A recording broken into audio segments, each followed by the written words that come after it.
So the party is stopped on the road when they find a fancy cart being swallowed by the very road itself. The clay road began to take form into a monstrous golem towering over the party. A small gnome could be heard shouting for help from the cart, now partially embedded in the golem's body. Cosmo jumps into action with his trusty rope and attempts to lasso said gnome from the cart. All the while, Glenn had sent Poe to investigate a mysterious shimmer just up the road, only to have Poe destroyed upon investigating the area. Rangrim shouts to distract the golem and hopes the gnome, now freed by Cosmo's lasso, can escape to a safe distance. Rangrim and Cosmo engage the golem in combat. Glenn dashes towards the area where Poe was destroyed and begins a battle in magical darkness. Laying into his trainings with Chandrel, he was able to wound the assailant, and after tracking the blood through the woods, was able to then find him. Rangrim and Cosmo continually locked in battle with the golem, were seemingly fighting an uphill battle as the golem, training its gaze on Cosmo, began attacking him relentlessly and continuously. The golem eventually falling apart. They check on the gnome Baldur, if I got that right, who, after lamenting the loss of his possessions and his champions, he entices Cosmo and Rangrim with being his new champions and the upcoming fights in the Rockdale arena. Glenn, after finding the magic user who had been trying to escape, is able to interrogate this dragonborn and says he was paid to kill Baldur, and he was allowed to live by Glenn, stated he may just finish this assassin's contract for him. And that, I think, is all I have. Awesome. Thank you, Dan. That brings us to episode 38, Rockdale Rumble.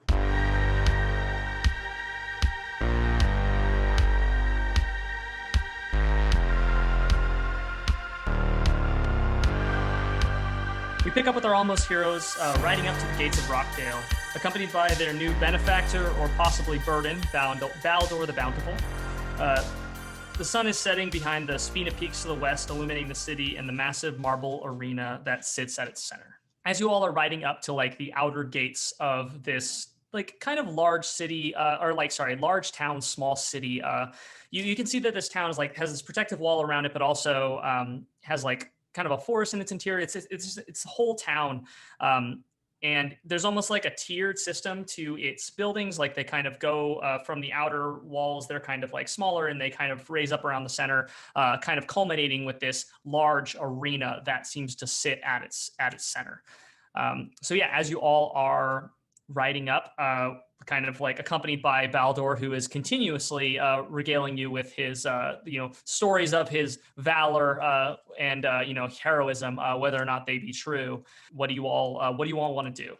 Are there any guards at the front of this gate? Does this just look like a town that you can kind of come in and out of? Just like a thoroughfare sort of thing? So you do see that there is an open gate with some kind of torches that are seeming kind of being lit as you all are kind of approaching, kind of as this wall is casting shadow down and getting a little bit darker as the sun goes behind the Spina Peaks. You can see that they do seem to be maybe a couple forms that are kind of silhouetted there against the torchlight. Okay, and from what I can tell, what time of day is this? This is mid-afternoon.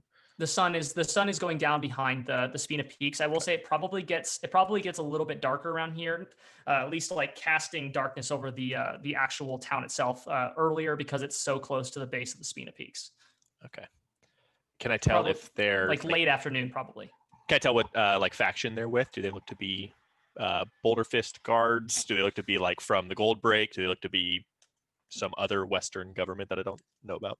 It'd be pretty buck wild if they're Boulder Fist guards. Yeah, quite throwing out groups. Yeah, part of the Jets, the Sharks. Which ones are they part of? It's another thing that Cosmo owns. Yes. Are you just looking with your magical elven eyes, or do you want to roll a perception check? Yes, I'll happily roll a perception check.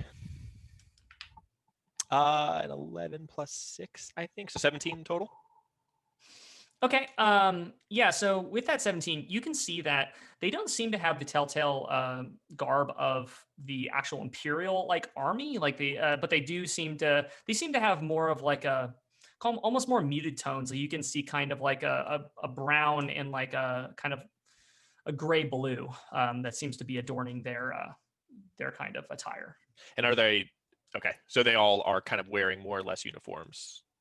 Yes, they do seem to be wearing consistent uniforms. They just don't seem to be uniforms that you've encountered before. Awesome. I'm gonna make, or Glenn is gonna make as much mental notes of those outfits as much as possible, and then just kind of tuck himself back into the back of cart and hide himself away. He was previously a half orc, but I think that hour would have passed for Yes. the spell that is escaping me right now, but from using the Mask of Many Faces. But yeah, he's gonna just kind of slink back in and let the cart drive us forward. Okay. I will say one thing that you would have noticed, just kind of tying in from last episode. The blue dragonborn, the kind of that ice blue dragonborn named Orc that you encountered, that you spared and let go back to town. You didn't see them on the road. You probably saw a blood trail for a little while, but for whatever reason, you didn't encounter them. You didn't pass them as you were traveling. So that's one thing you might have noticed. And then at some point you would have stopped seeing the blood trail. But for all you know, they didn't make it back to town, or if they did, they made it there some other way than walking. Okay, awesome. That's good to know. Mm-hmm. But yeah, Rangrim, Cosmo, is there anything that you all want to do kind of while you're approaching, aside from listening to Baldur, who's, yes, I've been to this town multiple times. I've fought in the arena myself years ago, and sometimes I got a trick elbow at this point. I can't swing it like I used to, but.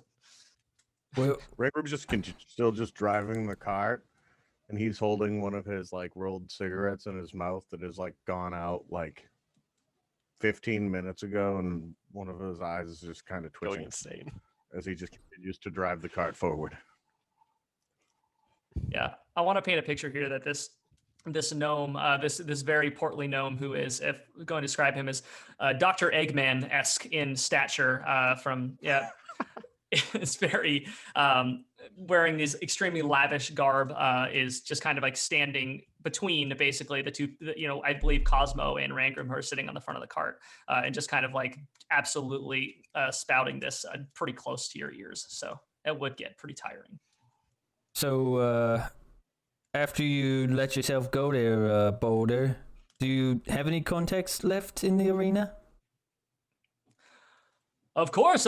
How do you think that I am a benefactor or patron of the said fighting arena? It's only because of my wonderful and heroic legacy that I've left. Right. Yeah, I'm sure you have a wonderful story about how you just arrived at such a wonderful position. But save me the small talk, if you will, this time. And anywhere particular we should head towards? Can't just cut someone off like that as they're mid-story. Yes, there are places that we can go. I don't. He's kind of looking at you all and kind of looking, and looks back and we could of course stay in the fabled arena of Rockdale, but to save some coin, there are more modest places that we could stay. Of course I could afford it, but you all seem to be a little bit more of modest means. You judging this dwarf by his outsides? I haven't seen your inside, so I can only judge what I can see. Well, you're judging how much is in me pocket. Are you? All right, Cosmo, we got to start bagging him on, or we're going to see what his insides look like pretty quickly. Yes. Let's just get to town, and yeah, let's just keep going. Everything is fine. It looks like there's plenty on the inside there, so we're just gonna go ahead and leave it there. You see, both of you all roll me just normal intimidation checks. Oh, sick. I was natural one. Oh, okay. Well, it's all up to me then, I guess. It's terrifying as puppies.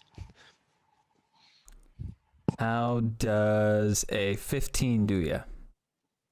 15's good.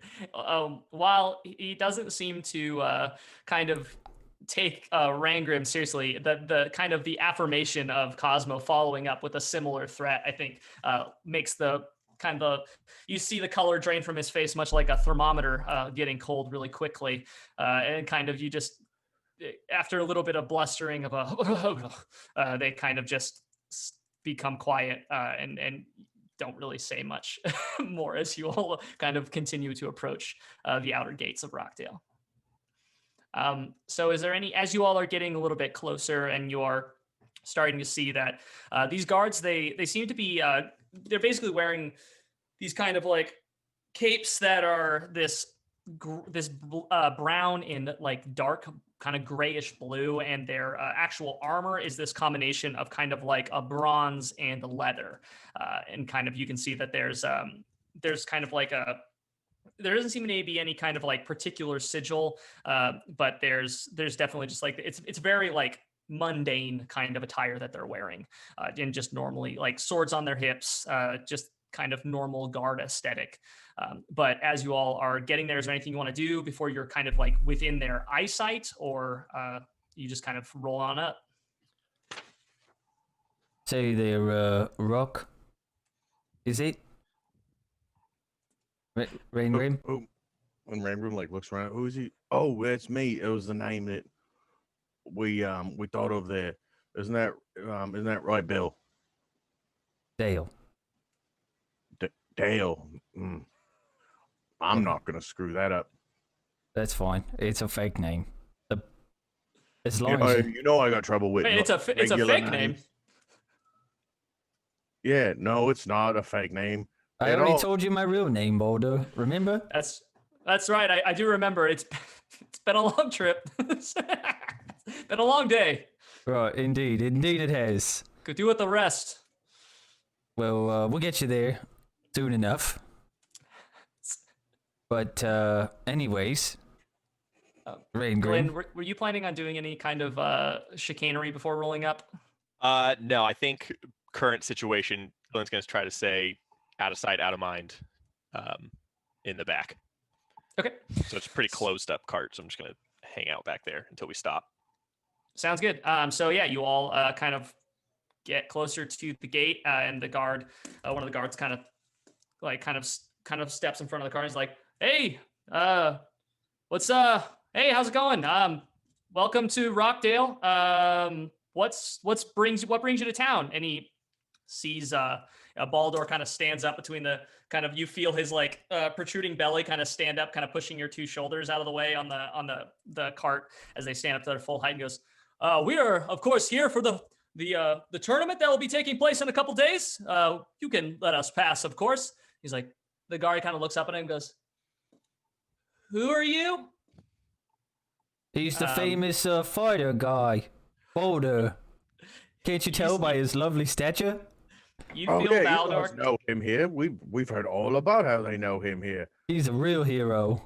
Mm-hmm. I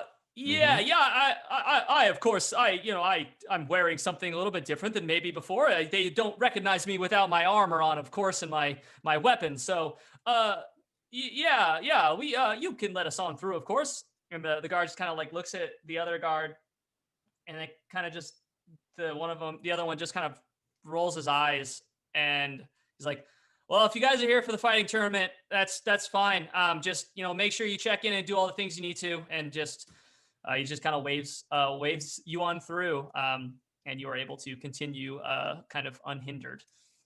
So as you all are kind of entering into Rockdale, so the town is designed in almost these rings of buildings, with the arena in the center. So there's kind of like, you're entering down this main thoroughfare along these buildings, coming in from the south.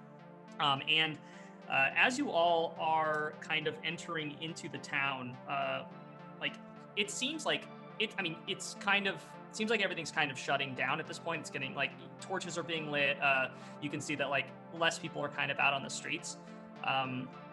But it just, there's smoke coming up from the houses. It seems like a very like densely populated, like especially a lot more than some of the cities you've been in, like probably 4 times the size of Whitport, probably 2 to 3 times the size of Tin Town, as far as like the amount of buildings. And a lot of these buildings are larger, 2 stories, especially the ones that are kind of like kind of encircling that central ring around the arena, which seems to be obviously the center part of town. Most of these are at least 2 stories. And it just seems like there's a lot more wealth, especially kind of centered on the center of town. And so kind of as you're going down the central thoroughfare, roll me a perception check, the 3 of you. Sure. I perceive I got a 17 again. I perceive with a 16. 19 for 19. me. Yes, 19. Awesome. Yeah. So then, as you're entering the town, pretty quickly, kind of like as you're passing what looks like this kind of opening between the buildings, that as you're kind of looking, it looks like it opens into like a kind of a courtyard to the left that is like its own little kind of like circle of buildings. You start hearing the sounds of like sword fighting, like kind of weapon on weapon combat, and some people kind of like grunting, and seems like they're engaged in some sort of fight there to the left hand side. Is that your fighter friends there, Boulder? Oh, I don't know if I recognize them. We're at quite a distance, and my eyes aren't what they used to be. But that over there is the what they call the proving grounds. The proving grounds. Yes, of course. That's where any fighter worth their merit would be out there, swinging sword and shield at all times during the day to try to earn their stripes and prove their mettle. Well, you must be a real hero amongst them. With all the war stories. Of course, everyone knows of Baldur the Bountiful. Well, the guards seem questionable at best, but we'll find somebody that does, I'm sure. Oh, they're new. They're new to town. They, of course, don't. The tales of my stories have grown long, and they might not have heard it, but yeah, they are of no mind to me. It can't be much longer than your waistline, I suppose, but. You need a hearty meal to withstand such extraneous combat. Yeah, Ringram doesn't speak, just fist bumps Cosmo. Glenn chuckles from the back. He kind of like splutters, and then just It's all right, Baldur. I believe you. If we were looking for some lodging, there is an inn over by the proving grounds that it is one of the more notable ones in town, though modest of cost, and they not the most luxurious, but could be a safe place to spend some time for the night. As I said, it has been a long day, and your jabs have made me even wearier. Well, where were you planning to rest for the night? I just love hearing all your stories. I just would love a bedtime story. Well, of course, as your patron and benefactor, you will of course be putting me up in lodgings. Putting you up in lodgings. Well, there's a rollout bed on the cart. I will not be sleeping out on the cart. You all have coin, of course. We can. You even bragged of your vast wealth and all of the value of your coin purse. So you, of course, will be lodging at the inn. Well, I don't think that was us that bragged about our wealth. I think I'm gonna look for some place to park my donkeys, and I'm fine with the car. We sleep in this all the time. Well, I may have a lot of gold, but I'm quite stingy with it. I've saved for the finer things: ale, dwarven food, ale. Yep, that's about it. That's it. Yep. Guys, there is other food besides dwarven food. You know that, right? Yes. It's weird that you guys call it dwarven food and not food too. That's kind of confusing. It's like third person food talk. Right. Well, unless you would like to show us the finer things of Rockdale, we was just gonna bed down somewhere with the cart. Oh, well, you may not have noticed, but I lost most of my wealth in that horrific accident that you were so kind enough to save me from. But with my patronage and we noticed. As your benefactor, I will give you the opportunity to fight in the arena for me as my champions and win vast wealth. And so, what is a couple coins to live comfortably for the next 2 days until the tournament? I had a question. If you're the benefactor, we're putting you up. We're taking care of your stay. I feel like you and I have a different interpretation of what a benefactor might be. Well, my contribution to this is my stature that allows you to enter into the tournament. It barely got us through the front gate. Another fist pump to Cosmo, just silently. Glenn throws a mage hand third one. You feel it, you don't see it. We're gonna be able to get into this tournament off your name alone. Of course. Why? What else would I be heading to the town for with my unfortunately my poor befallen champions, and now I'm having to deal. And he's like kind of like you can see him kind of wiping his face, like, I'm having to deal with this rabble and explain myself. And Baldur the Bountiful, I would never. I see we might have offended you, so we're apologetic for that. Why don't you do you want to stay near the proving grounds, or do you want to stay somewhere nicer? I mean, we are rather flush with gold at this time, as you said. I am friendly with the owner of the Fit Inn, and I believe that he would have a quite a nice, even potentially could put us up at a discounted rate because of his friendship with Baldur the Bountiful. So I would, like I said, we could potentially stay within the arena itself. There is lodgings within there for the more favored champions of the arena, but as you all are kind of new and unproven at this point, I don't know if we would possibly even the name of the mighty Baldur the Bountiful can only go so far. Well, I mean, we don't want to be defaming the name. We need to keep the status. How are we going to get ourselves into the tournament if you can't even stay at the nicest places? Just show us to the door. We'll be able to pay for it. We'll take care of you. We'll put you up. I mean, you're gonna pay us back, right? That's how the benefactor works. When we win, you owe us 3 to 8, maybe tenfold, right? That seems right. It seems that you all have an issue with Baldur not paying for his own way. I will be happy to do so. I don't want to. I don't want to be in some sort of debt to you all if there's some sort of issue. Let us go. Let us head to the Fit Inn and see how far the name of Baldur the Bountiful can go. Yes, let us see if you can fit in.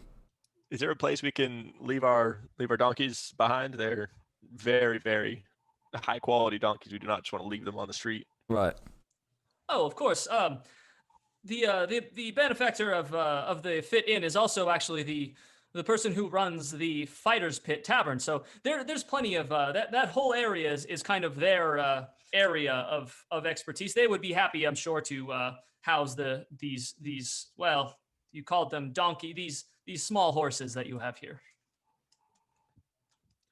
It sounds great. Do we want to do a loop around and give us a quick tour, or do you want to go straight to the Fit Inn? Because I feel like we've been on the road for a little bit, and it wouldn't hurt to maybe look at some shops. I don't want to tour. I'll make it on foot. Let's park the cart somewhere, and I need to go to a place. That's all right. We'll just go park the cart, and I'm gonna go find that thing I wanted to find. Okay. Sounds good. To the Fit Inn it is. You all kind of cut into the left there through this into this like courtyard that's kind of like ringed by these buildings. And you can see that they're all kind of like facing into this inner courtyard, and with a kind of like a well in the center. And there is one much larger building that seems to be kind of like 2 stories and has kind of like a big like front porch on it that has a sign on the front of it that says Fit Inn, and on 2 sides of the Fit and the Inn is 2 flexing arms, and then you see a kind of a building next to that that's a little bit smaller, but it's like connected with the same kind of like the patio from the Fit Inn is connecting across to this place that's actually the tavern, and it says the Fighter's Pit, and basically just like in the same kind, like you can tell like this is consistent like lettering across these 2 establishments, and you can hear like some pretty like raucous and kind of like loud voices coming out, but you can also see that kind of like behind you, Rangram, you would probably recognize this too, is there is a building that is, it's strange because you can tell that at one point it was a much smaller, shorter building, and then it seems like someone has literally raised the roof on it to a much higher stature. Like they basically just lifted the roof up, and then you can see that there's a building that has been kind of like much more haphazardly added on. So maybe adding like a good 8 feet to this building, just kind of like haphazardly lifting it up. So it looks like kind of abnormally tall and narrow. A haphazard roof sounds terrifying. Sketchy at best. You can see outside of it too, Rangram, that there is what you would recognize as like forging, and kind of weapon racks and things of that sort. So you would recognize this kind of as like a blacksmith, and you can actually see that there is like a kind of like a much steadier kind of like column of smoke coming out of this tall, weird building. And then as you're kind of entering into this courtyard, you can see that, kind of to your far left, you can actually see the source of the kind of the clanging metal and the fighting. And you see kind of within all of these like figures and barrels and almost like all these things that you could see like weapon marks in them, like different kinds of like training dummies and whatever else, and kind of like weaving in and out of them, you see these 2 figures. One of them is a kind of like a very burly looking half orc who's like, their skin is like this gray, and they're wearing just kind of like leather armor that's cut off at the shoulders, and they're like, you can see scars all over them, and they're wielding just kind of like a long sword, and they're fighting this other person who's just like a kind of like a human, and they don't seem to be doing as well, and they're kind of like, they're hiding behind these test dummies, and you can see the orc kind of swings through them, cleaving it in half as they duck behind this test dummy.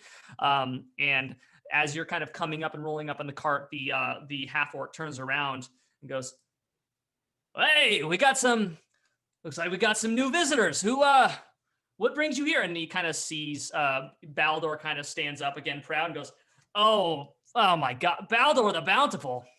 This guy's back again.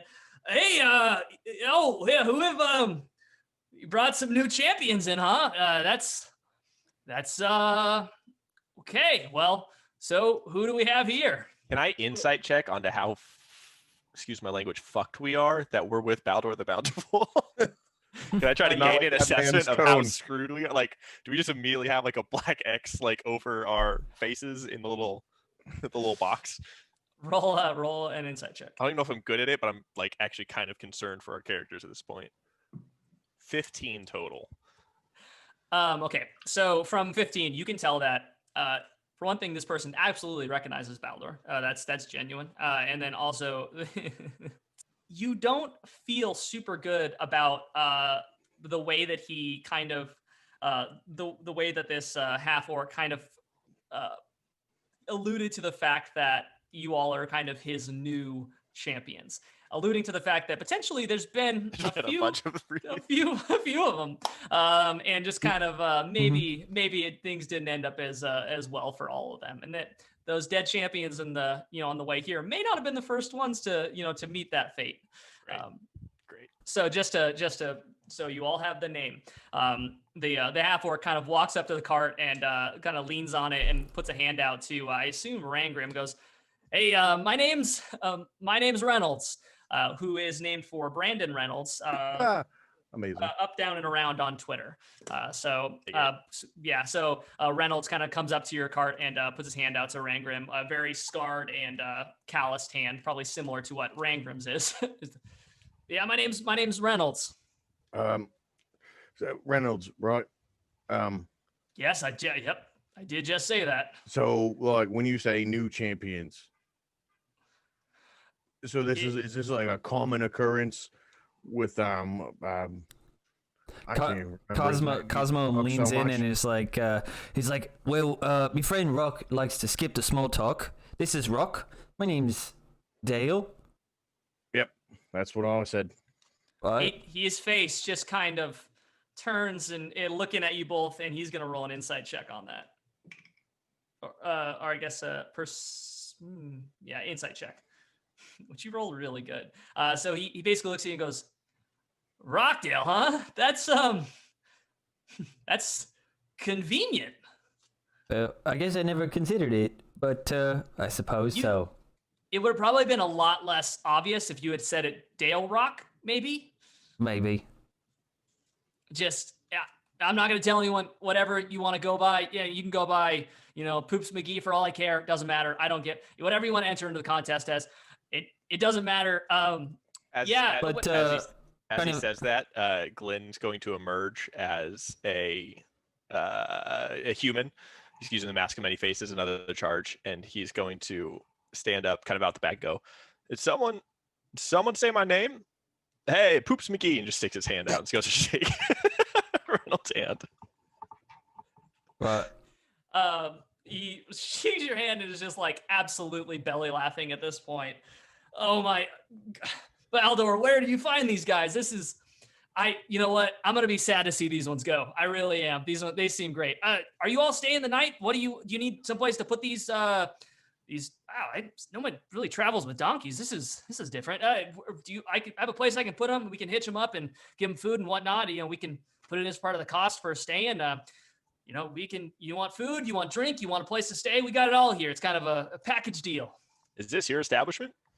This is the proving grounds, the fighting pit, the fit in. It's all kind of part of my, just seemed like the right kind of vibe to give it with is such a fighting based economy here in Rockdale. Well, I think our friend here said he was going to negotiate the prices with you, so we'll go ahead and let him handle all that while we, unload the cart and take care of our girls here. And just a quick note: our donkeys still have very braided hair and are absolutely gorgeous. Of course, Because every single time we go to Tin Town, I spend at least 20 gold pampering them. we're like, go ahead. Actually, no. I was gonna say, Cosmo's gonna lean in and just. But back to my friend's question: is it okay that we're throwing in fake names with Boulder? Who do you say that to? To Reynolds. I mean, that's your own thing. Rockdale and Poops McGee. Whatever. Like I said, whatever you want to go with. That's if that's what you want written on your tombstone, that's between you and your god. Well, it's mostly just if should I be happy that I'm using fake names with Mr. Boulder here? He kind of leans in and goes, "You're saying it kind of loud if you're hiding your true names from him, because now he absolutely knows that you're using a fake name." Right. Yeah. Well, Then why the hell are we whispering? I've been confused about this since we went through the gates. If we're being totally honest here, what is a Poops McGee? Yeah, it's me. I've been traveling with you this whole time. Dale, come on.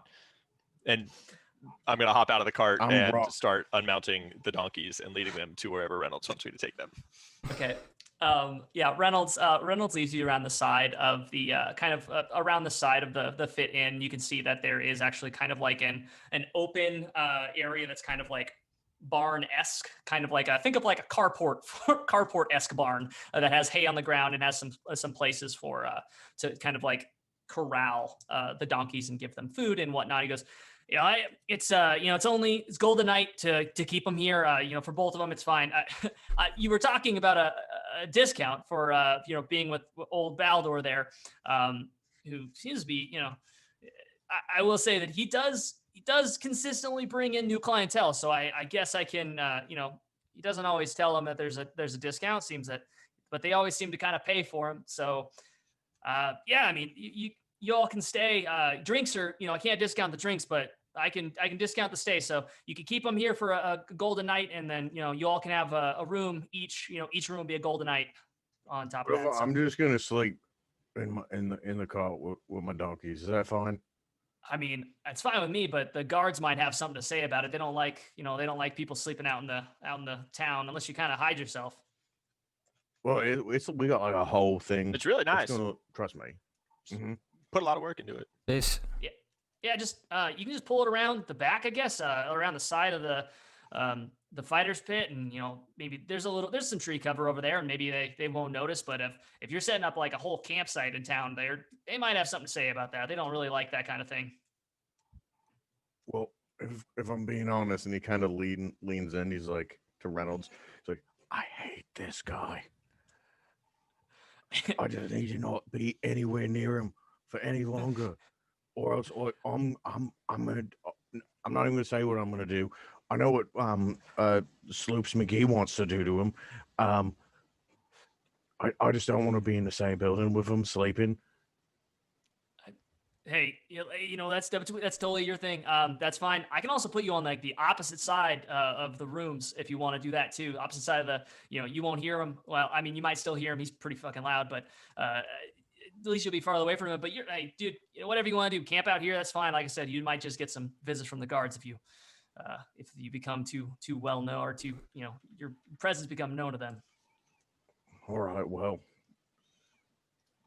I am a law-abiding citizen, and he winks at now standing the cart poops McGee. Glenn just smiles like, yeah, you're going to do what you want to do anyways. And I guess once we park the cart, I just start help setting it up so it's like the full spread again, so it's comfortable and not just a cart. Yeah, so I'll say that you kind of set it up just kind of. Sorry, hold on, Rangram. Do you want it completely flayed out, or are you going to stay in it? I guess I would be helping Rangram set it up. Well, I'd say we'd probably keep it low key. Maybe we wouldn't hold not. Seems like they don't want us setting up like a vagrant camp behind it. Got it. Fair, super fair. Which I want to, but I guess laws, rules, and things. Yeah, they're not as things aren't as flexible as Whitport, where you can just like a group of were-tigers can just set up a small vagrant camp just outside of town. I'm sure if you wanted to actually just go outside the walls and set it up, you could probably do that. But within the walls, they are protective of it. But yeah, so I'll say that kind of just off to the side, kind of tucked into the nature around the Fighter's Pit Tavern, you can kind of set the cart up there, and where you're mostly kind of hidden and blocked by the building. And since it just looks like kind of like a little bit more elaborate cart setup, you can probably safely sleep in there if you want to. Glenn's going to approach Reynolds once kind of the conversation subsided a little bit, and kind of like pull him a little bit off to the side. Again, I think what everybody's doing is making distance from Baldur in one way or the other. Lean over to Reynolds, be like, so is there any parts of this town that we might need to look into? Any good shops worth visiting? We've never been here, and we'd like to maybe learn more about the town from a little more reliable of a source. And like gestures over to Baldur, says, maybe if we can grab a beer later, you can tell us a little bit about this town. Maybe some good stories at the pit. Beer later? Let's go get a beer now. It's right there. There's plenty of places to go around here. There's all kinds. There's bazaars. There's even things even more bizarre than that. There's poisoners places. There's medicine. There's the Enchanter Jagat. Like there's a lot of things to go check out. And I'm really sure your buddy over there, Baldur, would love to show you all of that as well. But I understand your trepidation there. I would definitely, as you probably already know, take what he says with a grain, maybe 50 grains of salt. Yeah, I have a feeling that if I take him into any shops, it's going to end up costing me a lot more than if I just, maybe went to those shops by myself. So, yeah, we'd I know my dwarven friends are always down for a drink. Let's head on in, and maybe if we get Baldur drunk enough, he'll just fall asleep. Yes. Yep. Rangram, do you want booze? And I just start laughing and walk towards the bar. Does an owl bear shit in the woods? I do believe it does. And yeah, Reynolds kind of like throws a hearty arm around Rangram and Glenn, which is probably kind of weird because you're a little bit different in height. And he's kind of tall as it is. So and kind of leading the three of you all towards the Fighter's Pit. So as you're kind of going into this building, is Baldur going with us? Yeah, Baldur's kind of following behind, and it seems kind of like a little bit downtrodden with the fact that his wisdom and he just he's not getting engaged with, he's not getting the attention that he's used to or seeks. So he's kind of just like sulking, walking back behind the four of you. Yeah, so as you're all approaching this place, it's kind of a it's like a kind of humble looking building, but it's pretty good size. It's got swinging kind of like tavern-esque doors on the front of it with the kind of like the very ornately written fighter's pit written on front of it that has like, it looks like a couple of the letters kind of have like black eyes, like they're kind of swollen, and then there's a couple, like punching gloves kind of on the ends of them. But as you kind of walk into this tavern, it's like you're kind of hit with that like roar of noise of people hanging out and talking. There's probably like a good 8 to 10 people in here, kind of separated off at different tables. There's actually punching bags and kind of training dummies that are kind of spread around the room with like different weapons kind of stuck into them. There's a pretty roaring fire in the corner, and then there's like a kind of a bard that is just kind of playing a lute in the corner. But the bar itself, there's actually no one that's currently manning it, and you can see that like there are a couple people waiting at it, and as you walk in, Reynolds kind of walks back behind the bar, and he's like, all right, yeah, I gotta catch up on some orders, but grab yourself a table and I'll be right over. So, as you all want to roll me some perception checks here to kind of see what is going on. Ooh, natural 19 plus 25. Okay. Yeah. So, what do you got? What do you got, Cosmo? What do you got, Rangram?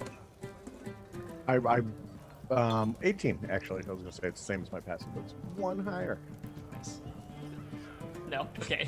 It's a 1. Cosmo saw that then. So I'll say that there probably like a good 8 different tables in varying sizes, but there's one that is kind of over by closer to the fire. That is it's just a big round table with 4 chairs, and it seems like it's been recently like kind of vacated. There's like some some ale glasses and stuff like that are still sitting on it, but there's no one seemingly around it. There's a couple tables that have like maybe 2 people at it that seem maybe 2 different tables that are like smaller tables that seem to have like people that are kind of in more conversation mode, kind of talking to each other. Just don't seem like they want to be kind of, they're not particularly taking any kind of mind of you all entering in. And then there is a kind of a table that is kind of over by the fire, but kind of in one of the darker corners that you can see that it's another large table, kind of four chair table that you saw, like the one that it has recently been vacated, but you can see that there are 3 figures sitting there. It's kind of like a motley looking crew too. You see what looks like a very large orc that's wearing kind of ill-fitting leather armor, armor you would kind of like recognize, like you're like, that's kind of it seems like that's a little bit too small for them. But Glenn, one thing you recognize, you're like, they look kind of like a rogue, and you're like, that's a very big person to be kind of a rogue. And they have like a rapier on their side and like a couple daggers kind of like on their chest. And then next to them, you see this kind of like into sharp relief as far as their size. You see a very small goblin wearing these kind of like these robes that are just far too over the top. If Guy Fieri was a goblin wearing these kind of like these robes with these just like, it's like the silk shirts that you would have seen people wear with like the fire on it. Absolutely that in robe form. This was a goblin? Is that what you said? This is a little goblin that's kind of next to them. And you see kind of a staff that's with kind of like some sort of orb on it that's like, seems like almost has like a moving flame within it that is leaned against the table next to them. Very small, like probably like a quarter staff, but to them it's like a full staff. And then you see a very kind of like, the light is reflecting off of their silver feathers, but you see this Aarakocra that's wearing this kind of like studded leather armor, but they basically just like this silver Aarakocra that is also sitting at the table. And the 3 of them, when you all walk in, they do take notice of you, and they're kind of all just watching you. They don't seem to, I mean, actually, if you all want to roll insight checks to see what kind of feels you're getting from them. Was this the Aarakocra that we met previously in a forest, or is this a different Aarakocra? Different Aarakocra. Believe it or not, there's more than one of them. Liar. Oh, that's a terrible insight check. That's an 8. I'm just gonna take my passive on this. Okay. 17. Perfect. It's a 4. You're rolling like me, Bobby. What'd you get, Glenn? That's a big old 8. Okay, cool. Rangrim, you being kind of the insightful one here. You're basically like, you're noticing that they don't seem like malicious towards you in any way. They just seem very kind of like interested in this kind of group, this new group that's walking in. They're just like they're kind of like inspecting you all, looking you up and down, and just kind of calculating your, I guess, how strong you look potentially. Kind of like that scene from Fight Club where they walk onto the bus and they're like kind of gauging everyone's strengths. That's kind of what they're doing right now. But they don't say anything to you all, and after like a minute of like looking at you, they kind of go back and they're kind of talking amongst themselves, likely about you all. With that initial 25 perception check, would I be able to look around and see if there was... I guess ultimately the question would be, is that the only group that was keeping an eye on us, or was there any, seedy third parties? I would be namely looking out for anybody kind of wearing, red velvet and fancy gold with an RS insignia of any kind. Well, I mean, there is the guy in the black cloak in the corner who's like flipping a dagger, but I didn't figure you wanted me to talk about them. No, he's probably nothing. He has the exclamation point that's gold above his head. Totally unrelated. Yeah, I don't care. What you buying, stranger? No, I'm kidding. No, there's no seedy person in the corner. There's just the two tables that are kind of on the opposite side of the bar that have a couple people at them that are deep in conversation. Okay. Unessential NPCs, essentially. Sure. And then there is this group, and then there's this kind of open table. There are other tables as well, but most of them are smaller 2-seat tables. This is like the one nearest to them is the only other large table. Okay. As we approach the table, Glenn is going to motion to Baldur to kind of give him... I mean, I know there's not really a head to the circular table, but like have him backlit by the fire. Like, what would be the most important looking seat? Like, Baldur, I think this is obviously your seat. I'll go talk to the bard and make sure he's got some tales of your story ready. We'll get some music going in your honor. And he like very obviously guides and courts Baldur to his seat. I heartily appreciate this. It seems like you all are finally coming around to my importance within this little group here. I certainly appreciate it. Hopefully it rubs off on your companions. I can't make any promises. And as the rest of the guys are sitting down, Glenn's going to walk over to the bard. Okay. So you walk over to the bard, and they're kind of like a half dwarf, half human, which I believe is called a mule. But they're kind of like just a stouter, stockier human. But their aesthetic is absolutely kind of like death metal-esque. Like think like Hot Topic kind of like hair, like black hair that's like absolutely over one eye, and they're wearing like a lot of black leather with like studs coming off of it. And they are playing this lute in the most like extreme way, like doing like complete guitar like lute solos, like on this lute, and is like absolutely deep in that when you're coming up to them, but they are by themselves. Okay. Yeah, once I'm within like 5 or 6 feet, like, hey, how are you? Just kind of like waves to him real quick. Oh man, what's up? Hey, I really loved that song you were playing for everybody. You take requests? Oh, yeah. What do you got? Sorry, I'm being rude. My name's Poops, and hold out a hand to shake his hand. Oh man, Kevin. Hey, Kevin. Great name. Yeah. Do you know any songs about the great Baldur the Bountiful? And like gestures to Baldur. Who? And can Baldur hear any of this? Does he notice? No, he rolled a terrible perception check. Baldur is sitting like very, very happily, kind of at the head of his the table, kind of warming his back against the fire and kind of looking, trying to look as important as possible. Lynn just kind of leans over to him, and is like, "Look, man, just say Baldur the Bountiful every like third riff, and you'll be fine." And flips him a gold coin, and then joins the guys at the table. Okay, awesome. After a couple, maybe like half a minute or so, you start hearing this song that absolutely probably had a different name in it that probably rhymed better. That now very clearly and very obviously has the name Baldur the Bountiful kind of superimposed into it.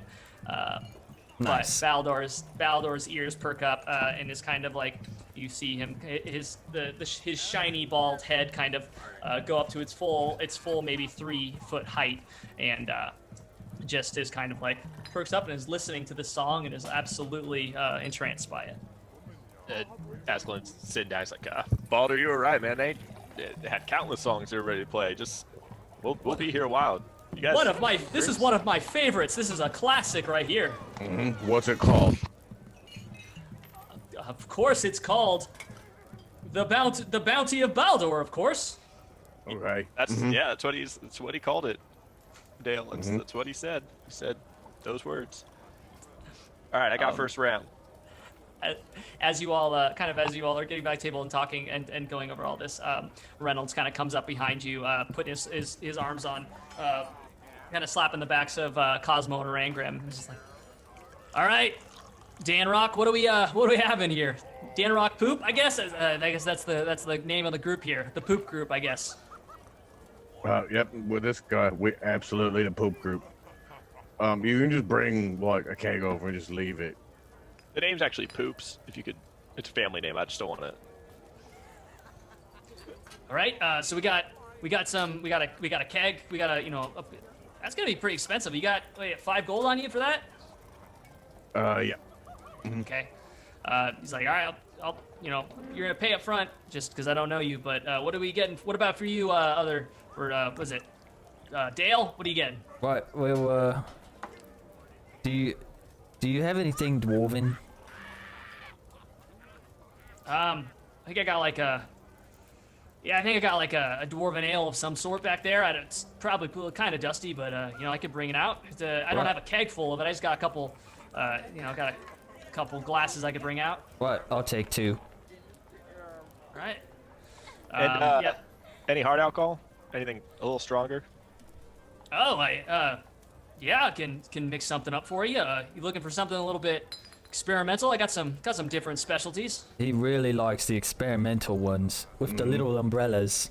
It's kind of The a thing. crazier, the better. The more ingredients, the harder to make, easier to screw up. That's his game. It's his life. They don't call me Poops McGee for nothing. And a bottle of maybe some whiskey or I don't know dwarf or I don't know fantasy alcohol, but something we could take shots of. I think Baldur here's getting thirsty. I think we got some whiskey back there, or something like that. And we can whip something up for you. Yeah. We'll try some. I think I got something that'll put some fight into you. I think. And he kind of slaps you guys on the back and goes, Baldur, you're I got you. And he kind of he goes back up to the bar and shortly thereafter kind of carries up the keg and clunks it down in front of Rangram, and I picture it's kind of the size of it's a mini keg, so probably at least 2 to 3 gallons of liquid, I would assume, within this wooden keg, and then brings a couple of bottles, very dusty bottles of this kind of brownish liquid in front, and plops them in front of Cosmo, and then for Glenn, he brings out this kind of very dainty looking glass that has this red kind of this reddish orange liquid in it, and it has these kind of dark red droplets in it that it almost looks like blood, and then you can see that in the bottom of it there seems to be some sort of almost like some sort of granules of something, maybe sugar, maybe, but it almost looks kind of sandish, and he brings it up to you, and he kind of slides another very dainty looking small glass in front of Baldur that's got this kind of clear sparkling liquid in it, and to you, Glenn, he just goes, yeah, so, I mean, we'll see how well you handle this one. I call this one the blood and sand. And I wonder what's in that one. Is he's Rangrim's trying to pull the cork from the keg and pour it into his cup, showing spilling it everywhere. Glenn, I guess, is using his experience with poison, is gonna try to assess what's in this thing. Yeah, I don't know what what would that- skill that would trade. I don't know. I don't know either. Nature, maybe. Nature. I think yeah. A good. I don't know let's why I do a said that. nature I'm check. terrible at that. That was a terrible thing for me to say. I think it's a 0. Whatever. I rolled a 6. I would give you advantage on that because you're familiar with poisons. I rolled a 9. All right. I'll say that. Oh wait, I'm looking sorry. at- I have a +3. That is a 12. Okay, that's mildly better. Not much. I will say that kind of smelling it, bringing it up to your nose, like I said, it's kind of like a dainty glass. Think of like a martini glass or a Manhattan glass at this point. But you kind of bring it up to your nose and you smell it, and I mean, it absolutely, like, you can feel your nose hairs curl up into your nose as you smell it. But it doesn't seem like anything particularly poisonous. You're not picking up any hints of something that could be lethal. Okay. And before Glenn takes a sip, he says, "Sorry, I must not have mentioned. Actually, we want a bottle for the table too. We told Oh, Baldo right. we'd Oh, get some sorry drinks about- for him." Yeah, sorry about that. And he kind of like goes back to the bar and pulls out this.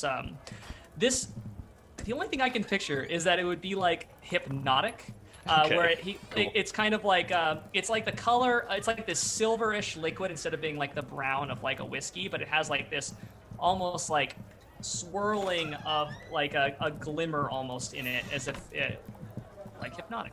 Cool. Yeah, Glenn takes a sip of the blood and sand. Roll me a Constitution saving throw. Damn it. Do I give him my +4? Yeah, I think you have to. You tell me. You tell me. I don't have to. It's optional, but Yeah, I go ahead. Okay. I did great. Constitution saving throw. I rolled natural 18, 24 total. Okay. Thank you.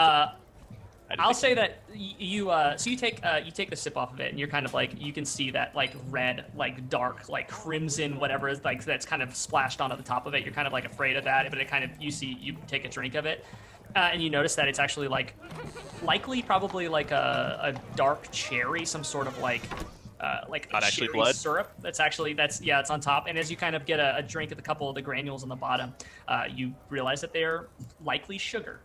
But this drink mostly, like, while being like a heavy concentration of some sort of liquor that is in there as well, that is giving it like a heck of a punch. Like, you can feel yourself like, whoo, immediately like woken up by this. You get the taste of like a cherry and almost an orange. That actually has quite a nice aftertaste. So you're able to drink this thing without much of an issue.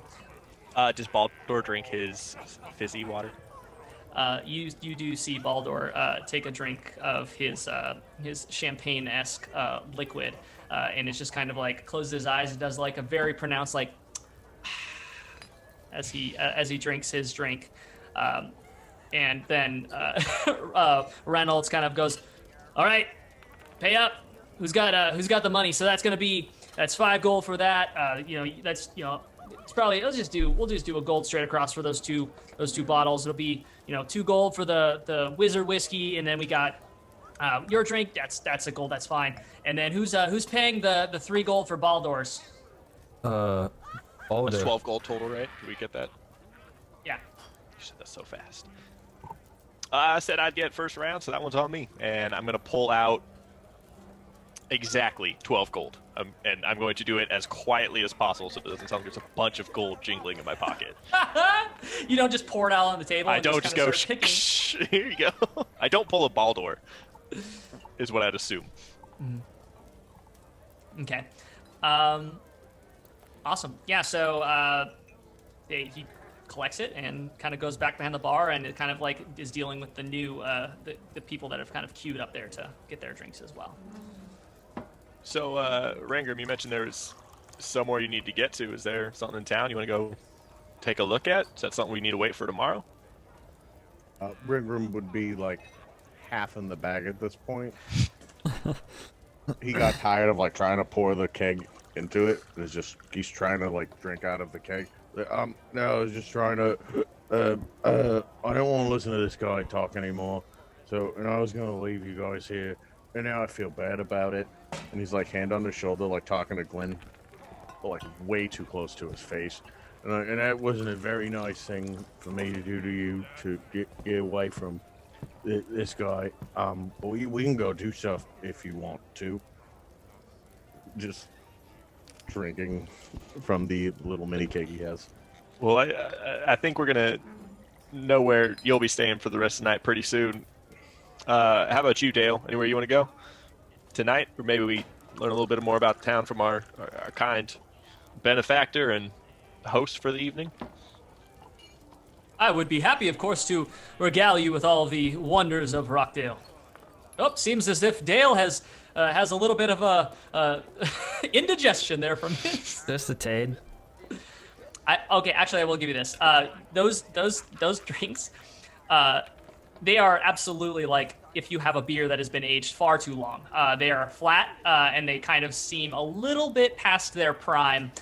So they are thick, like a thick brown ale that is probably like a good like maybe 10 years past when it should have been drank. Well, it's a little fat, but dwarven ale ages well. As you're sloshing it around, it kind of like it does not move as much as it probably should. It's a little bit syrupy. It has like a curdling effect. Yeah, Like a non-Newtonian fluid.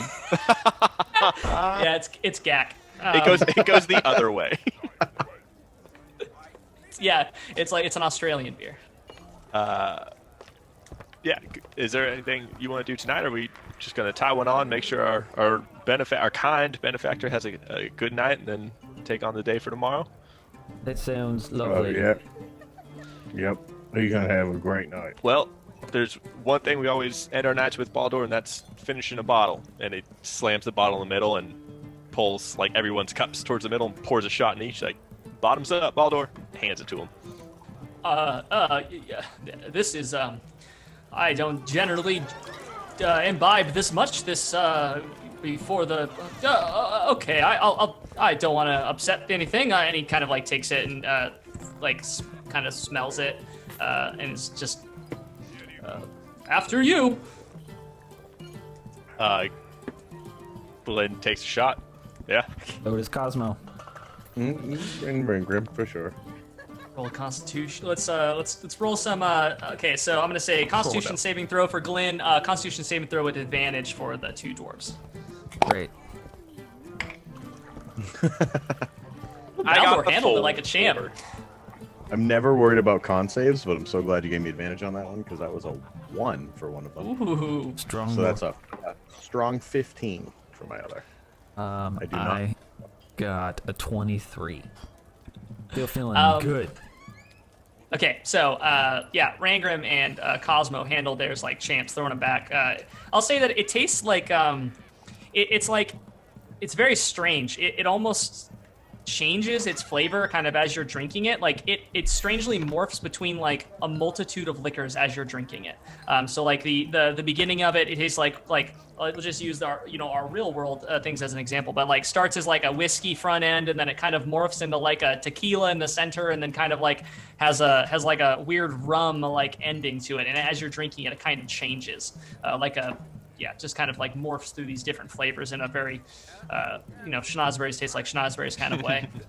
But yeah, Glenn, how do you handle this drink as hits the back of your throat? It kind of morphs into that tequila middle, and then that creamy center tequila, and then it does not settle with you and is about to come up. What do you do? Yeah, Glenn does the fire breath and just goes, and like it's just like hot pain, and he's doing his best to quell his body more or less rejecting it. And he like kind of like coughs through it. He's like, it's always the first one. And then he like sets the glasses out again and pours another round.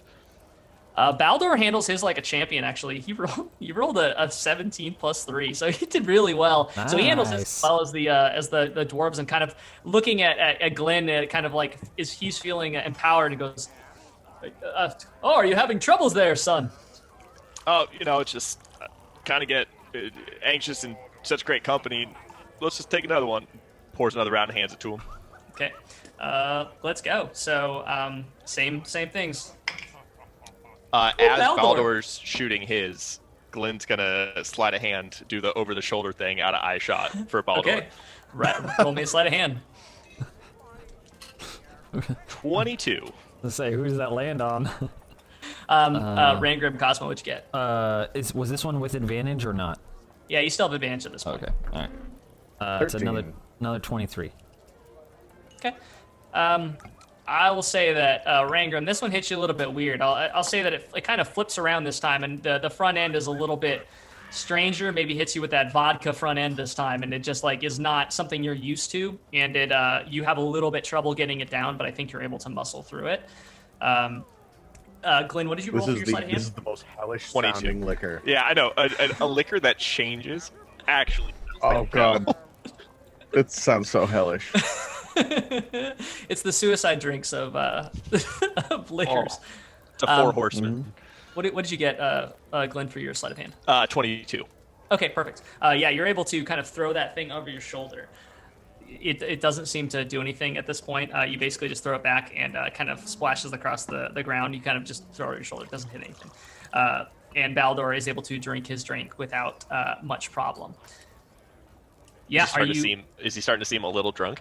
Yeah, so Baldor is like Is he telling us tales of his greatness? He's moving a little bit in his chair at this point, and he's just, yeah. When I came to this is some strong stuff. And he puts his glass back down, not as if he's asking for another shot, but just like puts it down so that it's kind of like in front of him, just to get out of his hand. The second he does it, Glenn pours it for sure.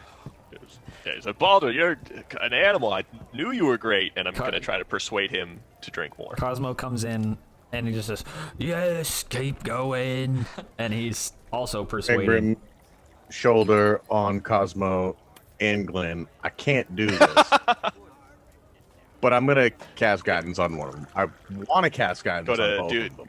I think Cosmo gets that one.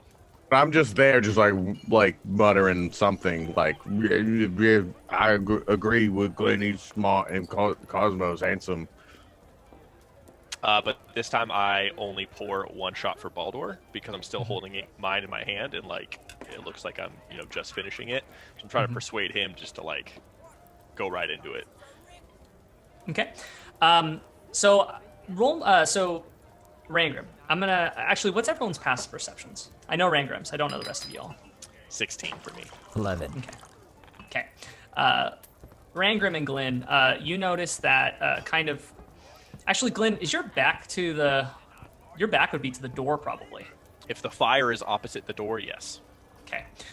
I will say that you might hear some people walking in. Rangram, you see a couple people walk in. I'm not. You see that they're wearing like. Yeah, I'll say that you see these two forms walk in. One of them is extremely tall and seems like an extremely fit figure. Strangely, they're wearing like a full helmet that's kind of obscuring their face, but they're wearing this like gleaming silver armor with this red cloak that's kind of over the back of it that is embroidered in this silver or this golden this golden embroidery. But you can't see anything more than that because they're kind of walking towards you, towards the bar. And behind them, with the similar helmet kind of held underneath her arm, and then a kind of shield spread across her back, like a round shield, and then a mace at their side. You see basically a female human that has the symbol of what you would actually roll me a religion check. So you said that was platinum armor with a red cape and gold embroidery? Mm-hmm. It's probably not platinum. It's just like it's like a gleaming, super shiny metal. Yeah, super shiny. What'd you get, right? 13. Okay.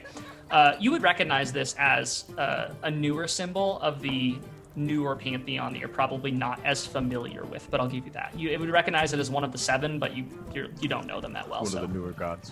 One of the newer gods. That's embroidered into the front of both of their armors.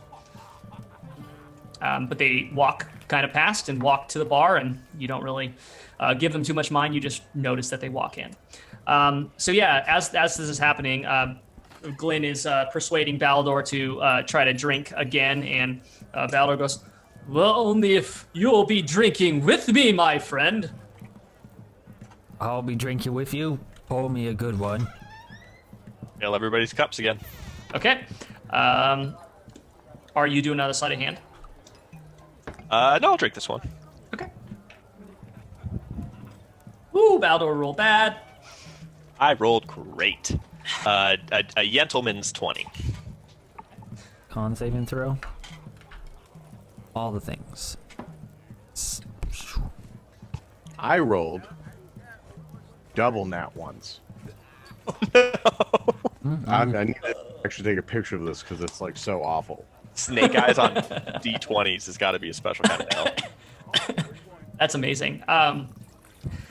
Okay, so we'll get to that first. Rangram, how do you handle those 2 nat ones?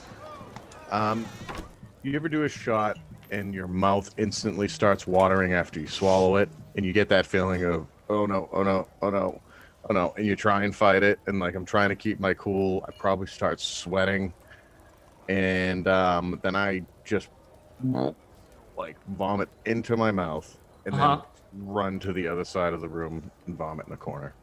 Okay. What I'm going to say happens with 2 nat ones is that's what Rangrim wanted to do. Rangrim wanted to do that. In a perfect world, there's a parallel universe somewhere where a version of Rangrim made it to the other side of the room and vomited.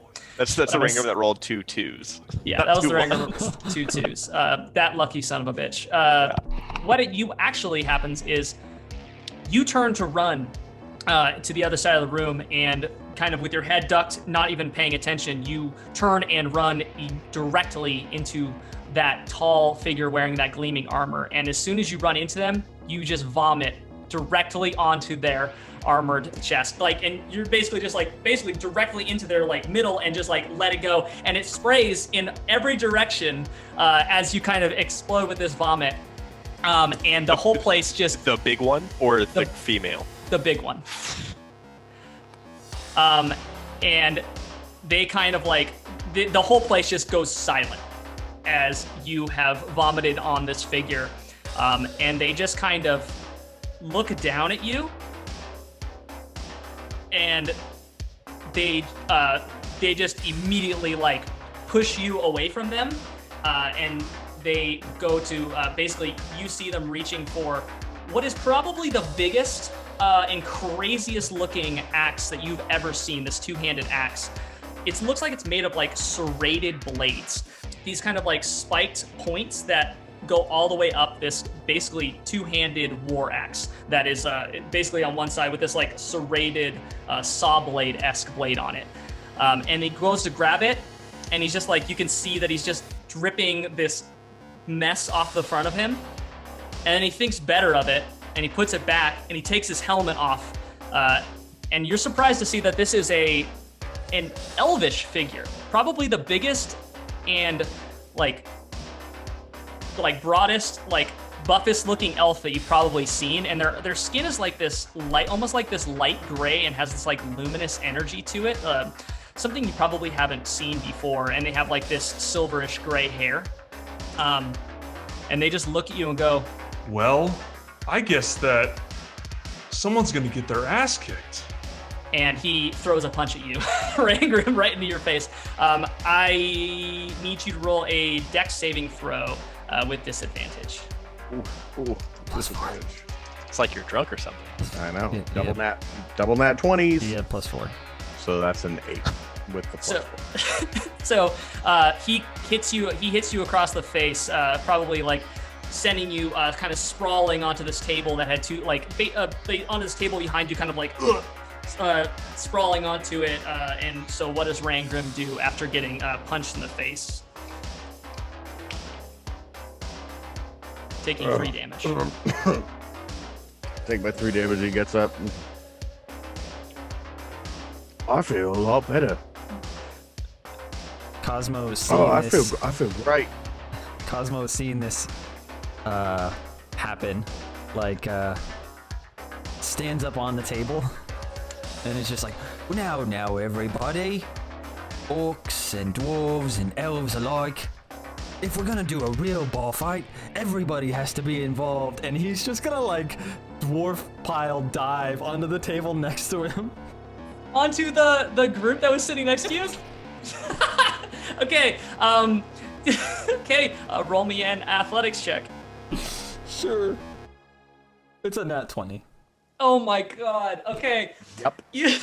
Yep. Okay, So, Cosmo, you dive sideways onto these figures who are not expecting you at all, and you basically kind of land sideways into them, tackling them all sideways off of the table and flipping the table upside down, and everything kind of stops for a second with the cracking of glass, and then you you see the human that was traveling in with. It's also wearing this shiny armor with the cape on, and she grabs her shield off.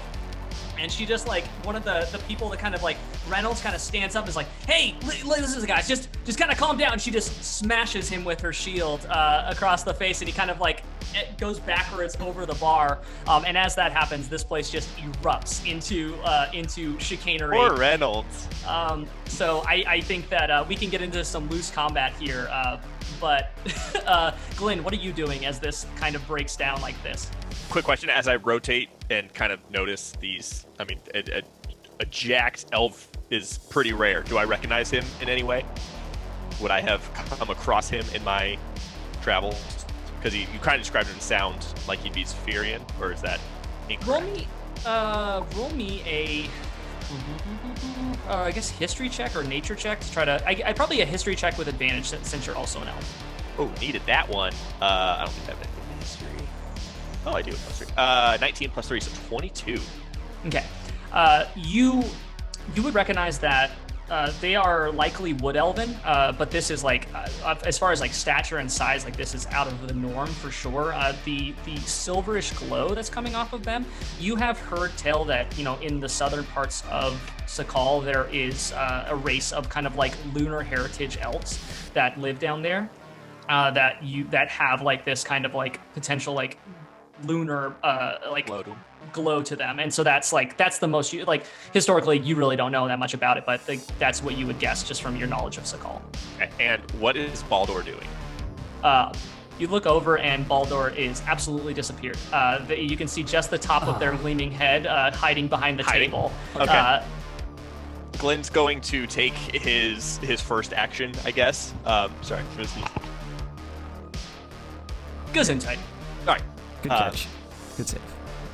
Glenn's going to take this first loose round of action to see if anybody's fighting his direction and Baldur's direction, and try to Pirates of the Caribbean just guide Baldur out of the way of getting his ass kicked kind of thing. He's constantly trying to dodge the mayhem with Baldur in hand. Okay. Yeah. Roll me. Just roll me a dexterity saving throw. Okay. Just straight up? Mm-hmm. Okay. Wow, 17. Okay, that's good. I'll say that you're able to kind of guide Baldur out of the way as he's kind of this is absolutely important to see this happening in this fine establishment, as you kind of duck him out of the way and dip and dive at it as a chair comes flying over you, and then not only does a chair come flying over you, you see a Cosmo that gets lifted up by a very big orc who just gets bodily thrown across the room as this chair goes flying, and then you see a Cosmo go flying, and Cosmo, you kind of slide off over the edge of the bar and kind of bounce over and land on top of Reynolds, who is kind of knocked out unconscious against the wall, completely, just absolutely out, and knows the blood is coming down from their nose. From Reynolds? From Reynolds, yeah. Okay. He seems to be bodily knocked out behind the bar. Cosmo he cheerfully is thrown. He's just woo! Enjoying this. This is a party. And he just lands and he hits the ground and sees that Reynolds is down. He's oh no, Reynolds is not in the party. And he just grabs him and he uses lay on hands to to recover him. I don't know if he was unconscious, or hit point wise was going south or whatever, or if it was a condition, but whatever. Yeah, no, he comes to his, oh my God, oh my head, oh. And Reynolds. And then he, what's up? What's happening? You all right? No, what? Well, oh my God, the bar! And he starts to stand up. I'll help him up, and I was just well, okay. I just want to make sure you're all right. Back to the party. And Cosmo steps up onto the bar and just jumps back out into the crowd. Okay, I'll say that you kind of dive off the bar and land on the back of the female, the human female that was traveling with that kind of like burly elf figure. Perfect. And kind of land on her on her back like this, and she's like, so you're basically she has her shield on her arm, but she's not holding any other weapons, and her mace is definitely mounted at her hip, and her helmet has been dropped to the floor at this point, so she's helmetless. Cosmo cheerfully is just like, buff arts are better with fists, and he just like clocks her upside the head. Okay, yeah, roll for an attack. What's my bonus? Oh, It's unarmed combat. Oh, okay. So it's an 18. Okay. Yes, I'll say that just meets. And so, what do you want to roll? What is your damage for that?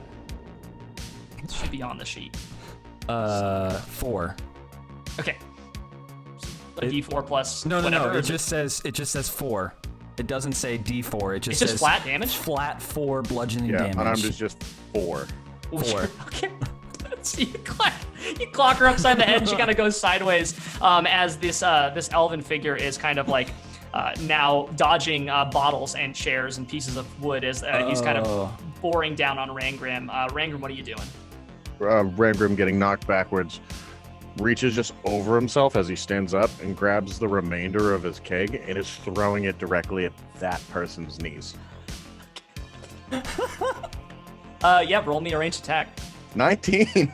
Okay, so yeah, you throw this keg and it basically just like hits them, kind of like they're kind of dealing with Cosmo on like she's dealing with Cosmo on her shoulders, and she's kind of like reaching up and trying to pull him off of her, and like you can see her getting ready for a punch, and she's looking up, and then you just throw this keg and just absolutely take her legs out from underneath her. Both Cosmo and her go falling to the ground, and she falls kind of onto her stomach. So Cosmo, you kind of both, and you just land on top of her flat on the ground with and kind of knock the wind out of her as this elf again comes down on Rangram with another punch. That's going to be a 13 plus 6, 19. Without my shield on me, my armor class is a 19. Okay. So it meets. It meets, yeah. So Ty goes to the runner with that, and he basically just kind of like comes down with another punch and just kind of like clocks you across the face, kind of sending you spinning a little bit. So for another 4 damage, which now that I know it's 4 damage instead of actually rolling for it. I don't know. Yeah, I'm not. I think it is just flat. It's 4. based off your strength. Like Lynn's is 1. Well, is your So it's 1 plus your strength modifier. It's 1 plus 1 plus your strength mod. I was like, I don't know what I'm getting that from, but okay, yeah, that adds up. Okay. Rangram, as you get punched by this elf, you kind of see that elven figure kind of standing up, looking very proud and like just kind of smirking down on you with a very schoolyard bully kind of satisfaction in their eyes. For just a second, until a very big orc fist comes and smashes them across the side of the face, and they go kind of like they stumble back a couple steps, and then you see you look over and you see that this goblin is standing up on top of this table, and he has that staff in his hand, and it's just like engulfed in fire, and his other hand is completely on fire, and he goes, "All right, now you guys need to listen up here. If you all knock this shit off right now, we're just trying to have a nice drink. These guys are getting thrown at us, knocking us over. Leave this to the ring. You guys, the red stripe, you guys get out of here. You guys stop. Don't throw that. Why did you jump on us?" As that happens, Glenn, like after like navigating and pulling Baldur kind of to the bar, Glenn's leaning up against it and he casts blindness on the goblin guy Fieri, and just like taking a sip and goes, "It'd be unfortunate if you couldn't see anything." And casts blindness / deafness, so he has to make a Constitution saving throw. This is gonna get so bad. That's a nat 1. Yeah, Wonderful. So goblin guy Fieri is blind. It fails. He's blinded for the duration being a minute, so a full 10 turns. At the end of each of its turns has Constitution saving throw, so he's just blind. Randrim is like crawling as he's on talking. all floors underneath the tables and is just perched behind Goblin Guy Fieri, on all fours, like looking directly at Cosmo. Cosmo things are makes about- eyes with Rangram and clearly knows what's going on. Oh, this is gonna be so bad, guys. Okay. So you cast blindness on the goblin, and the goblin just starts freaking out, like, "Oh my god, I can't see! Okay, I can't see! Fester, I can't see!" And he's like, Fester, like the orc next to them, just kind of like, "Oh no!" And then you see, just as if in slow motion, you see this small goblin, like you see the ball of fire in their hand expand, and then they just, like, kind of looking around as if they don't know what's going on, just hucks it across the room. And you see this just kind of dodgeball-sized ball of fire just connects with the bar across the room. And then the time just freezes for a second, and then everything explodes. As fireball is cast in the center of this bar. Amazing. I need you all to make dexterity saving throws. Okay. Everyone needs to make dexterity saving throws. I have to roll for like 45 people. Yeah, you just- jeez. This bar is on fire. There you go. I Roll 20. Not 20. Perfect. shit you not. I rolled a 1 and a 2, Oh, rip. which gets me all the way to a 10. And that's all I got. You do have your, I believe, your evasion, which is going to get you half damage. It's from gonna it. half damage it, yeah. Yeah. But it's a You're still going to fireball. have some of that have some of that damage. There's- Yeah, Um, it's fireball. It doesn't feel good ever. Okay, so,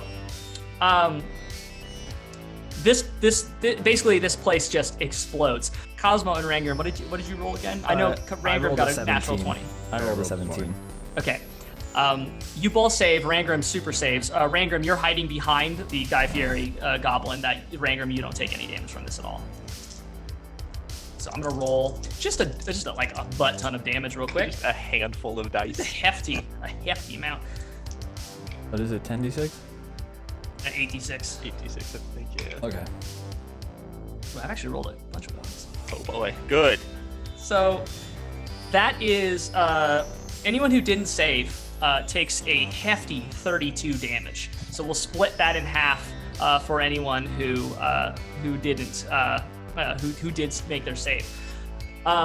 Glenn, you are basically blasted kind of sideways, smashing against the fireplace, and then you see poor Reynolds gets just like, who is back behind the bar. You see them get, literally the bar gets torn, like blasted apart, and you see them get blasted backwards through the wall and outside. You also see that basically Fester, the big orc, they're able to save, but they kind of like just put their arms in front of themselves and hold on to it. The elves companion, the lady, does not save, and she kind of like just is hit like almost directly with that fireball and goes shooting sideways, and similar to our boy Reynolds, goes kind of blasting out sideways out of this building, making a person-shaped hole in the wall. The elf, which I really wish I could say their names, but there's no reason to at this point in the RP, it basically is standing there blasted and scorched. Their cape is like kind of on fire, but they are like standing there, and in the center of this like fireball, as the kind of smoke begins to clear, and this place is absolutely, the roof is on fire, everything about this place is on fire. You see some of the other patrons kind of picking themselves up and are kind of like running from the building. The Aarakocra too, she made her save, and was able to kind of like withstand it, but she is not having a good time. What are you all doing about the fact that this place is on fire? Glenn just being heaved against the mantle. Does he see Baldur? What happened to him? Oh yeah, Baldur. That's a good question, actually. Let's roll for Baldur. Roll for Baldur. Baldur made his save. I'm gonna say that it's because he was standing kind of like to the side of Glenn when it happened, and was kind of shielded from the majority of it, maybe kind of like partially behind the table and also Glenn, but was kind of smashed between you and the fireplace when you got blasted sideways. and takes Okay. a hearty amount of damage and is unconscious. And the fire is just like the whole bar area. The floor is on fire. The roof is on fire. The walls are on fire. The fire is on fire. The chairs are on fire. Everything's on fire. All the things are on fire. Okay.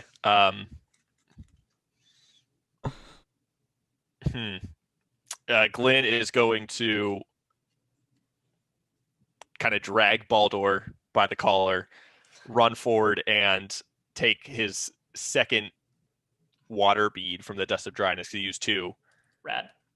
Pop it and like directionally try to just make it 15-foot cube like in front of him towards the exit, so like people can use a 15-foot cube exit towards the door. I don't know people on the far side of the room what they're going to do, but So I'll say this. I'll say that there is definitely an epicenter of the fire where the fireball was. It's bigger than the 15-foot cube, but I'll say that like when you kind of squeeze this thing and let it off, like I'll say you put out like a good half of the actual like room's fire, like what's actually like, and like this thing like and just like explodes into a geyser of water in every direction, like popping the world's biggest water balloon, and it kind of like soaks splashed up against the ceiling, putting half the roof out and everything like that, and seems to like have kind of helped put the room out. Is the goblin still blind? Is that a concentration or?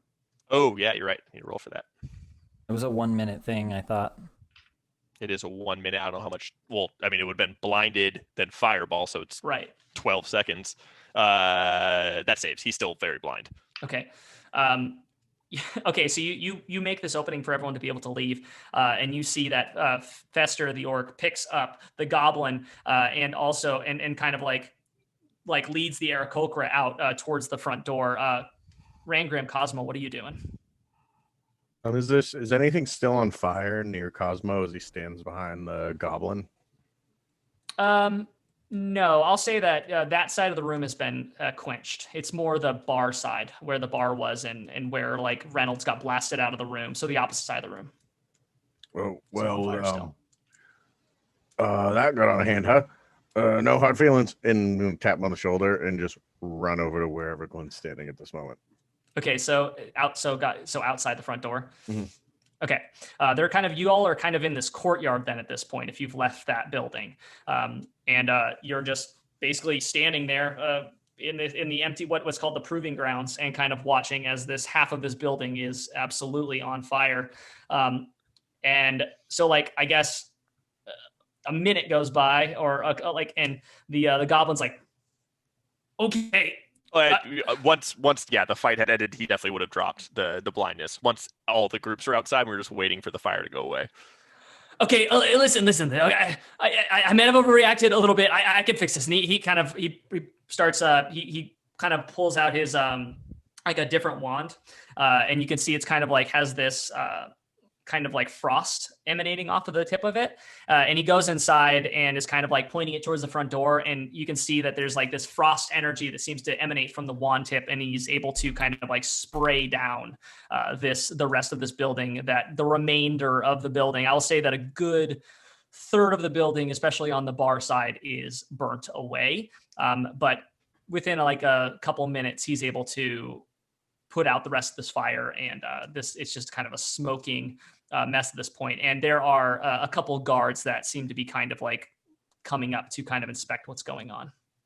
As the goblin comes back out of the putting out the fire, and he's just like, well, it's all fun and games, I guess, till someone casts fireball. I mean, yeah, not for nothing, but it's kind of something that it's not something that happens quickly or that often. But when you get blinded, you just got to do what you got to do. We're gonna Fester, let's hoof it. We don't want to be here when this happens. And he's like, you see the Aarakocra and the orc kind of take off out kind of to the left around where your cart was, which your cart was actually very close to this fire. So luckily it was put out. But they kind of take off into the woods through the proving grounds away from the way the guards are running in, leaving you all there kind of standing in the middle of this courtyard. As they start to dish out, Glenn's like already guiding Baldur and looks at the guys like, we might actually want to take a quick little stroll too. Maybe go set up camp and make it look like we've been there a while, and just starts guiding Baldur towards like the the cart and does exactly that. Just starts to make it look like they've been there a while. Okay. Rangram, Cosmo, what are you doing? Cosmo, clearly this was not his intention by any means, and suddenly feeling bad for the fact that Reynolds' bar has been torched. I don't even know if Reynolds is alive. Yeah, actually, he would have gone back in looking for him once the fire was out. Like, he would have kind of... Okay. What is Rangram doing? Rangram would, like, after dusting himself off, is like ripping off a piece of his like tattered black cloth and like stuffing it in his nostrils, because assuming he's like, he got punched in the face several times, nose is bleeding, and sees Cosmo like running back in, like, what are you do? Where are you going? Oh, and then he's like looking to the cart where Glenn's going, and to Cosmo, and he goes to the cart. Okay. Cosmo, you go back inside and you see that you can see that this elven figure is kind of like picking up their companion, and they're just kind of looking at you with like this absolute hatred in their face, and they kind of step through one of the holes in the wall, leading their companion out of it. That is absolutely unconscious, and like leads her out through one of the holes in the wall, and heads down the street away from this mess. And as they're leaving, you see that the back of their cloak, you would recognize this, and you could probably communicate it to Glenn, but I assume that Glenn would have probably communicated what he had seen on that on Orc's like attire earlier in the day, but you see that there is very clearly the remainder of an RS that is inscribed into the back of what is not burned away on the back of that cloak, on that elf's like cape behind them. So yeah, they head away, and you kind of see that as they're leaving. And then you see through the smoke and this big hole in the back of the where the bar was, and where basically the back wall is burned away. You just see a sprawled half orc, just kind of like absolutely crumpled on the ground. I run over to check the body. Okay, roll me a medicine check. I don't know how this pans out, but probably not good. Medicine would have been a 5. Okay, you get to them, and you can just you can tell that they are absolutely like very, very, very close to death. Like they, Okay. If this was a person who had been rolling death saves, they had rolled 2 out of the 3 of those so far. Okay, then recognizing again that he's unconscious, Cosmo will use his lay on hands more. Yes, Mm-hmm. It's not again, but more to kind of bring him back to. Okay. Yeah. So how much would that heal? I guess I have plenty. We'll start with 10 and see if he comes to. So Reynolds kind of like doesn't react at first, and you're kind of worried like, oh, was I like too late? And then they kind of let out like a really raspy cough, and like, comical smoke comes out of their mouth as they're kind of coughing. Oh my, you're way too ugly to be my god, so I must not have died from that. Right, well, it was a little close for comfort there. He was nearly a goner. One more save, and you would have been headed on to the afterlife. Yeah. And he like looking past and seeing his bar, and this is like, he just faints again and passes right back out. And as they pass out, Cosmo, you feel the point of a couple swords in your back, and you hear a couple voices at once say, Halt! You're under the arrest in the name of the Rockdale Guard. and that's where we're going to end this session tonight. Nice. R.I.P. Cosmo. It's nice knowing you. I kind of half expected Cosmo to take the fall for that, but that's fine.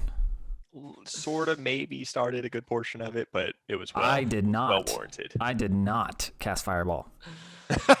It's not that you didn't start the fight; it's that you didn't cast fireball. It's that you That is some finished it. Glenn logic right there.